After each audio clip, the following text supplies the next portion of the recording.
Hello, this is a download of From Our Own Correspondent. We make one edition of the programme for the BBC World Service, but this is the one broadcast on BBC Radio 4. Here to introduce it, Kate Adie. Hello. In this programme, if it's safe, why all the police? The tourist industry along the Nile in Egypt rails against the new Islamist government in Cairo. How some refugees from the fighting in Syria are finding a lavish welcome from Hezbollah militants in northern Lebanon.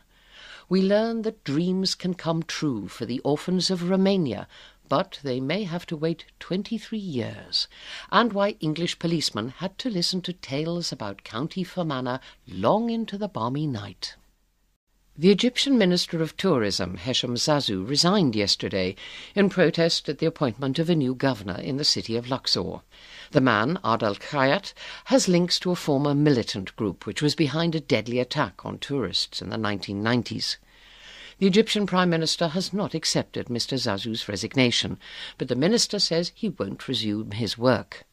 Matthew Teller says tourism is a vital lifeline in the cities along the Nile, and some of those dependent on it believe the authorities aren't giving them the support they need. A voice called out behind me, "Mister! Hey, mister!" He was a captain of the Egyptian police, a handgun holstered on his hip, and he had a serious look on his face. I explained I was just crossing the road to meet a friend. He waggled a finger at me. No! There followed 15 minutes of discussion before I was allowed to proceed, after he'd noted my passport and my friend's name, address and phone number. The police in Minya can be jumpy around foreigners. This Nile-side city of 250,000 people saw devastating violence in the 1990s during an insurgency led by the Jama'a Islamiyya. Attacks had already been on the rise when, in 1992, militants announced they would begin targeting tourists. A bloody campaign of bombings and shootings culminated in a horrific attack at the 3,500-year-old temple of Queen Hatshepsut in Luxor in 1997, when 62 people died. Egyptian public opinion was outraged. Even hardline Islamist groups denounced the massacre.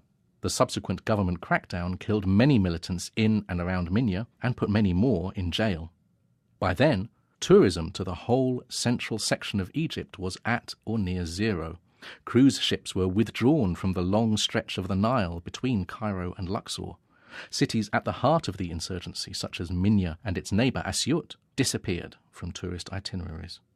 Almost 20 years on, with the insurgency defeated, Egyptian tourism is back in the doldrums. This time, post-revolutionary instability and a deteriorating international image are to blame.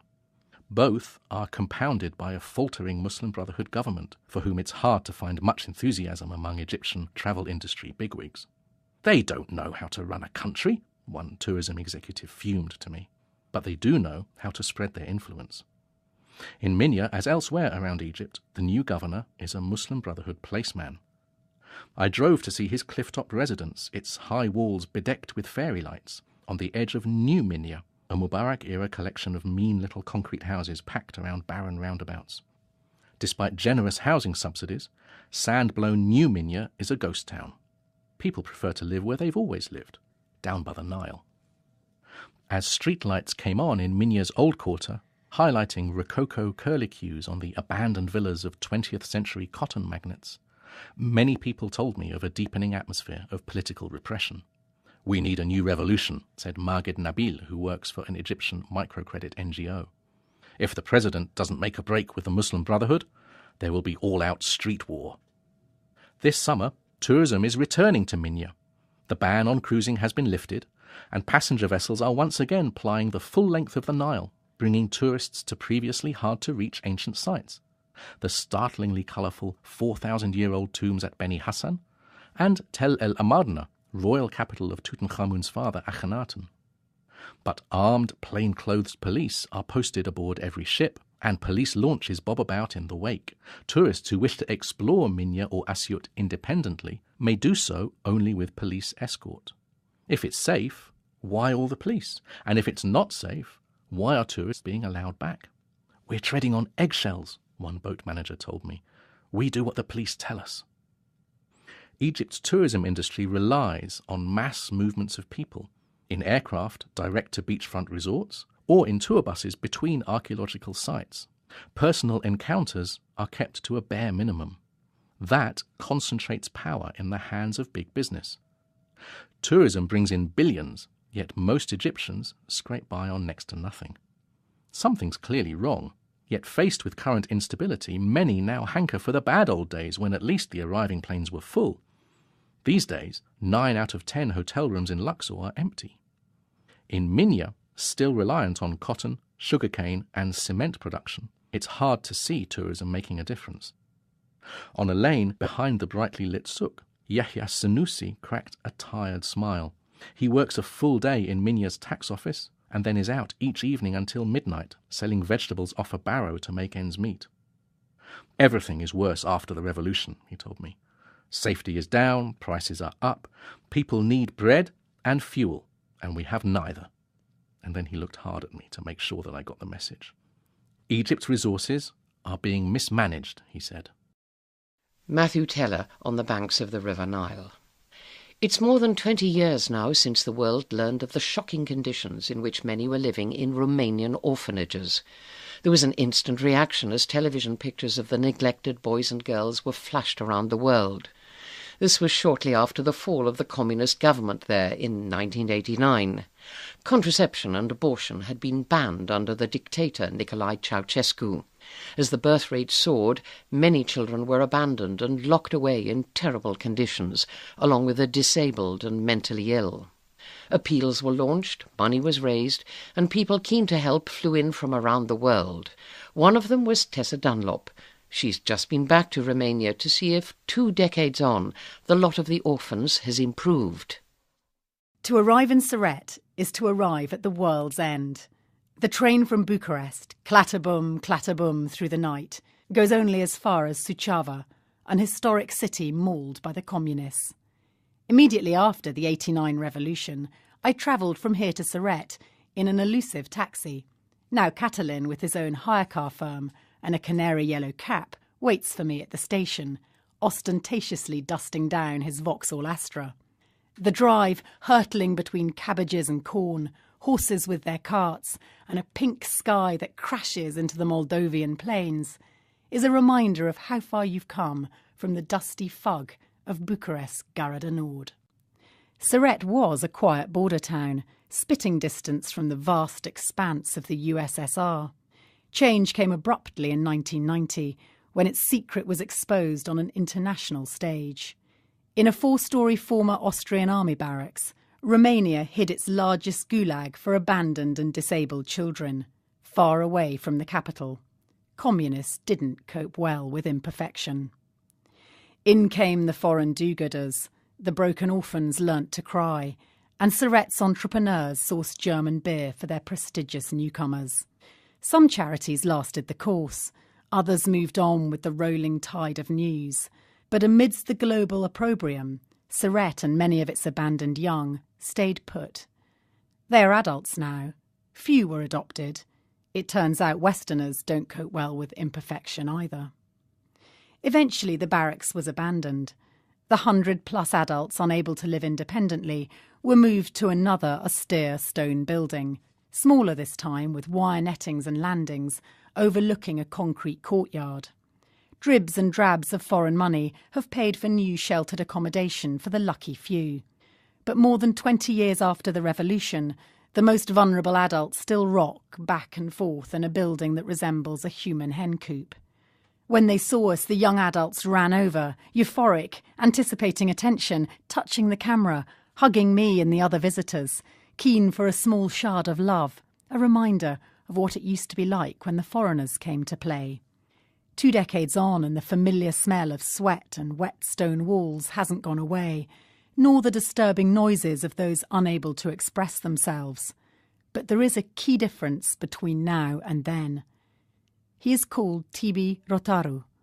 This man, with his clear, kind blue eyes and crumpled shirt, was there to meet me.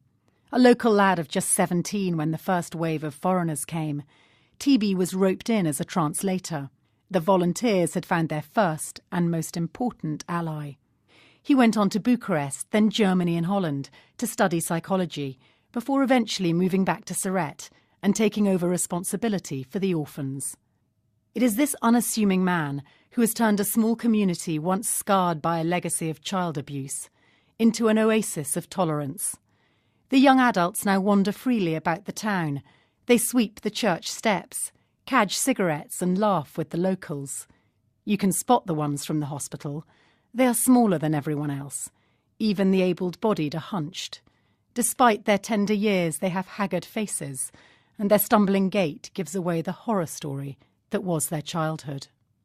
TB shakes his head. Their lives were stolen from them, he tells me, and still they don't have what they need. His young adults, and make no mistake, they are his. To watch him with them is to watch a father with an unruly, loving brood. They now have a bright, shiny new home to move into. The undignified rows of beds will at last be history. Of course, TB reminds us, this building has been ready for over a year, sitting empty. He knowingly points to his crow's feet. I have travelled fortnightly to Bucharest in the hope of meeting a minister. A lot of funds have been invested in this project, he said, but still, they couldn't find the money for a boiler. He laughs. How can I move the young people into a place with no heating? But TB has the patience of a man born into a system he knows he must work with, not against. Surrette's young adults have now been told their new house will finally have heating and hot water. In a town where the winter temperature drops to minus 30 degrees Celsius, TB has once again proved that dreams can come true, so long as you're prepared to wait 23 years. Tessa Dunlop in Romania. Lebanon is now playing host to more than 500,000 refugees from the war in Syria, and like other countries bordering Syria, it's struggling to cope. This week, while Abu Faou, a senior member of the government in Beirut, accused the Syrian president of ethnically cleansing Sunni Muslims and pushing them south across the border into his country.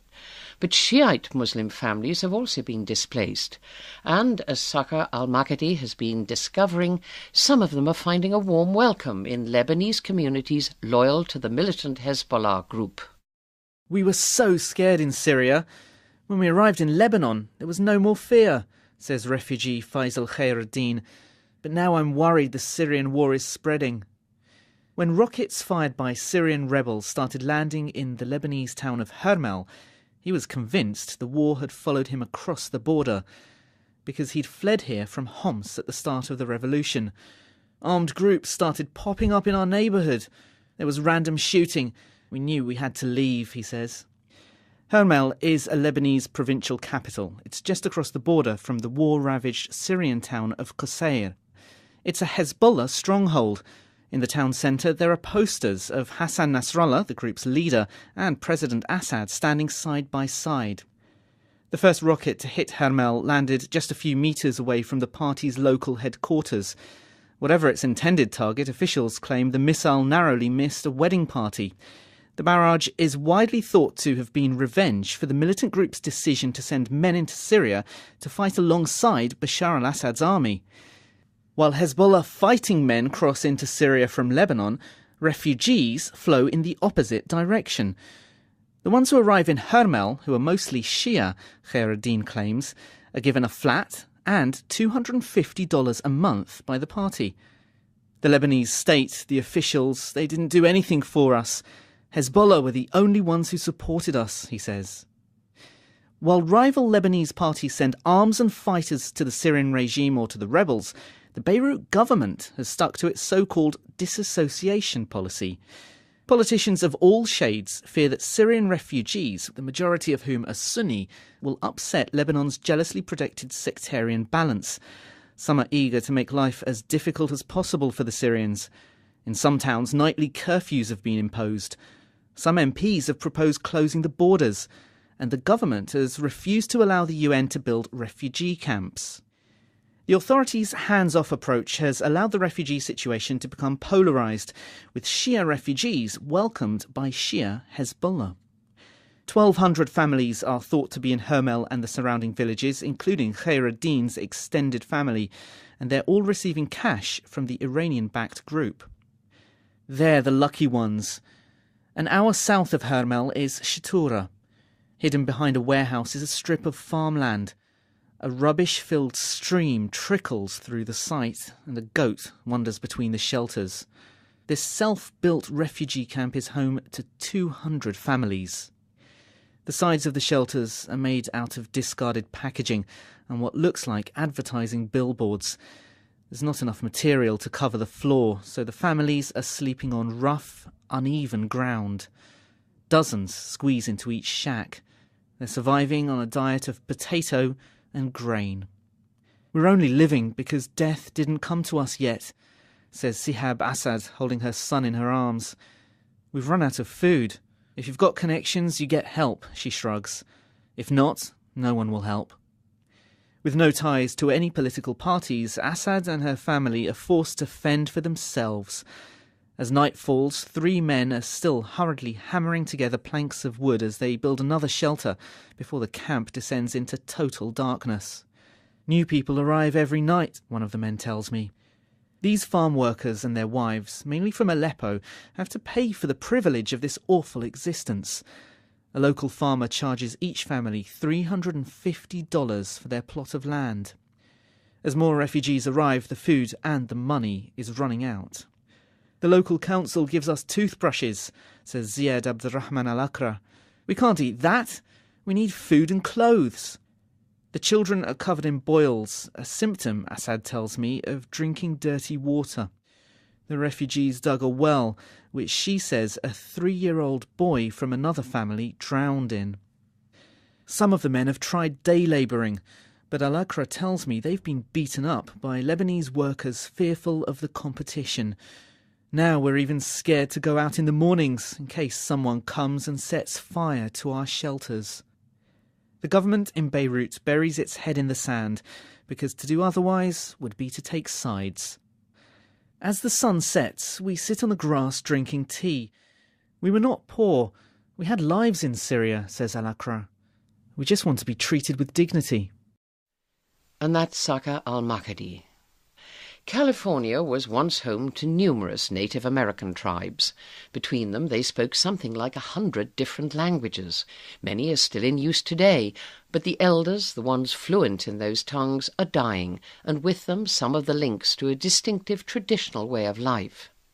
Many of their young people want to be part of modern America, and its infectious culture and philosophy is changing traditional Native American ways. The biggest tribe in the state is the Yurok, and they're determined their traditions shouldn't be lost. They share their territory, if you believe the folklore, with that much-talked-about but little-seen creature, Bigfoot. Alistair Leithhead's been travelling the redwood-lined roads in the far north of California to see how centuries of language and tradition are being revived. In the long, open stretch of Californian shoreline north of San Francisco, the tallest trees on the planet tower over the hills and river valleys of the Pacific Ocean coast. Their imposing trunks with red-tinged, deep-coursed bark glow out of the misty undergrowth, their size hard to comprehend. The road names are inspiring: Avenue of the Giants, Redwood Highway, the Bigfoot Scenic Byway. A few redwoods have been cut so tourists can drive their cars through them, but most are now protected in a string of state parks and national forests. In 1850, as the gold rush was bringing determined opportunists to the land, there were millions of these ancient trees. As the gold ran out, the miners moved into logging. The ancient giants fell. But still, some redwoods are more than 1,000 years old, and they grew up alongside an amazing diversity of Native American tribes. California's isolation, sandwiched between the ocean and the high peaks of the Sierra Nevada and its ecological riches, provided ample space to forest Indians, desert tribes, mountain hunters, coastal fishers, and along the Klamath River to the Yurok people, who are now the largest remaining Native American tribe in California. When the white man came and cut down the trees, they also brought disease that decimated the Indians. That was barely 160 years ago, but mixing and intermarrying happened fast. One reason given for the tribe's survival is the marriage of an army commander to a local girl and the protection that provided. Carol Lewis is leading the charge to revive their language. It was nearly lost in the so-called Indian boarding schools, which banned indigenous talk and forced English upon the Native American children. There's no mobile phone signal here, so Carol carefully explained how we should get to our meeting place at one end of this huge reservation by the river.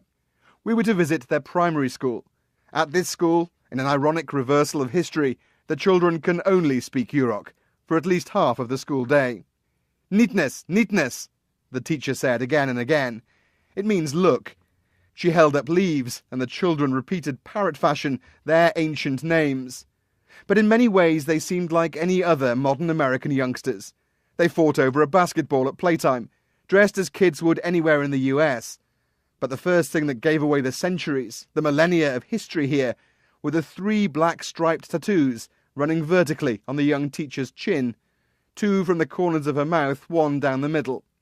Margot Robbins, who demonstrated how to make the traditional staple of acorn soup, also had one. The small blonde girl watching the stones being heated in the fire and then dropped into the cooking basket, instantly bringing the crushed, leached and soaked acorn powder to the boil, seemed to have very little Native American about her. But Presley, as she's called, is very much a Yurok girl. It was time for the music. Jim McQuillan's drum reflected in his sharp sunglasses as he popped on his trendy pork pie hat and bowed to my request for a display of culture as we waited for the freshly caught salmon to grill on the open fire. No headdresses or feathers here, just a small group of people with very Western names. But then the men at first started to sing, a deep chant with the unmistakable Native American rhythm and sound. And then the women. Their songs are considered gifts from others or from the spirits who place them in their heads. To sing another person's song without permission is like stealing their soul. We were fortunate to hear them. They don't often share their music with the outside world. There's poverty on this reservation and high unemployment. The tribe does employ some people to teach language, to conserve what's left of the culture. There's a communal company which sells the salmon they catch. Tens of thousands of them are brought ashore come spawning time in the late summer. They're building a hotel and casino with a recent government payout. It's a fine for the ways their lands in trust were mismanaged. They are ancient people in modern America. Neatness, neatness, the teacher said again, holding up a picture. Chicky, the class repeated enthusiastically when they saw it. They didn't traditionally have chickens in this valley, so there's no old name for them. There is, however, an ancient name for those towering trees which remain, in dwindling numbers, standing proud. Alistair Leithhead with the Yurok people in California. The world leaders who were in Northern Ireland earlier this week will have their own ideas about how successful the G8 gathering was. They did reach some agreement on improving tax compliance by multinational corporations and on stamping out ransom payments to kidnappers. It's less clear what real progress was made in finding a satisfactory way forward in Syria. But as Andy Martin of our Belfast staff now tells us, from a security point of view at least, the event was an unqualified success. The journalists around our dinner table looked at one another knowingly as blue flashing lights rocked back and forth down a bumpy path towards the isolated cottage our team had taken as a base. It was as close as we could get to the security fence that sealed off the island resort where the world's leaders were staying. Here we go, their faces seemed to say, the police checking what we're up to. A colleague opened the door. "I don't suppose you've lost your donkeys?" inquired an English police officer. He and his colleagues were in the middle of a 16-hour shift, guarding rural routes around the venue, but the only fence breach had been by a collection of asses who had no apparent political agenda. It set the tone really for what must have been one of the most peaceful G8 gatherings in history. More than 3,500 police officers were drafted in from England and Wales, and for the first time in as long as anyone can remember, there were more unarmed police on the streets than there were those with guns. The visiting officers were relentlessly patient and friendly, greeting every single person as they passed the seemingly endless line of black boiler-suited riot teams. In Enniskillen, a town between two lochs, they guarded the bridges around the clock. On Sunday, a major Gaelic football match went ahead as scheduled. Madness, much of the media determined, holding a game in the middle of the biggest security operation in Western Europe. Go ahead it did, however. The result was that dozens of drunks bored the poor policemen and women with tales of Fermanagh long into the balmy night. I heard one young man tell the same story to 3 different officers as he weaved his way like a sailmaker's stitch from one hostelry to another. It seemed that Fermanagh folk were keen to show off their forgotten town, to talk about its beautiful lakes and islands, to make recommendations as to where the visitors might get a good pint or a decent breakfast. A protest parade set off in the sunshine on Monday evening, intent on getting as close as it could to the summit venue. Environmentalists joined socialists and anarchists, dissident Republicans and journalists in a merry march out of town. They were watched all along the rural route by families, babies in buggies, a couple of helicopters, and at least 1,000 police officers in flak jackets. In the middle of it all was a local superintendent with 30 years' service. His job, he joked, was to lead the PLO, the Protest Liaison Officers. He'd spent his weekend bringing cups of coffee to a rather forlorn gathering of activists at an encampment designed to send a message to the world's leaders that the G8 was not welcome. Only 4 tents had been pitched, though, and one of those was by a couple of Danish tourists who hadn't realised the G8 was on at all. A handful of the 1,000 protesters managed to push down a section of fence, and a black antline of officers immediately appeared from a hollow ahead of them. As far as the eye could see, there were riot police in the field, standing eerily still. Do not breach the hedge, they were told via loudhailer. Nobody even tried. They chanted for a while, the usual insults that some Irish Republicans aim at the police, but their hearts weren't really in it. The day had been nice, the police had been calm and quiet, but plentiful, and as one of the organisers pointed out with his own loudhailer, the buses back to Belfast would be leaving shortly. "You can't just leave us out here, you traitor," one exasperated young revolutionary complained, but the crowd was already moving off. There was, though, time for one unusual gesture. The local superintendent was approached by a known Republican from an organisation determined to keep Northern Ireland's conflict alive. The man offered the superintendent his hand. They shook, leaving the policeman rather stunned. "It just shows you," he said afterwards, "if there's a bit of give and take, people react well to that, go in hard, and they come back hard." The police that have come to help have been cheerful and excited to be a part of this event. There has been no shortage of banter and wind-ups between the various police forces, and the good humour has been passed on to the protesters and the people of Enniskillen. It has all, in its own way, been rather disarming. Andy Martin on the shores of Lough Erne in County Fermanagh, bringing another edition to a close. There'll be more from our own correspondents on Saturday morning at 11:30. I hope you'll join us then. Goodbye. Says he won't resume his work. Matthew Teller says tourism is a vital lifeline in the cities along the Nile, and some of those dependent on it believe the authorities aren't giving them the support they need. A voice called out behind me, "Mister! Hey, mister!" He was a captain of the Egyptian police, a handgun holstered on his hip, and he had a serious look on his face. I explained I was just crossing the road to meet a friend. He waggled a finger at me. "No, no!" There followed 15 minutes of discussion before I was allowed to proceed. For the orphans of Romania, but they may have to wait 23 years, and why English policemen had to listen to tales about County Fermanagh long into the balmy night. The Egyptian Minister of Tourism, Hesham Zazu, resigned yesterday in protest at the appointment of a new governor in the city of Luxor. The man, Adel Khayat, has links to a former militant group which was behind a deadly attack on tourists in the 1990s. The Egyptian Prime Minister has not accepted Mr. Zazu's resignation, but the minister of Queen Hatshepsut in Luxor in 1997, when 62 people died. Egyptian public opinion was outraged. Even hardline Islamist groups denounced the massacre. The subsequent government crackdown killed many militants in and around Minya and put many more in jail. By then, tourism to the whole central section of Egypt was at or near zero.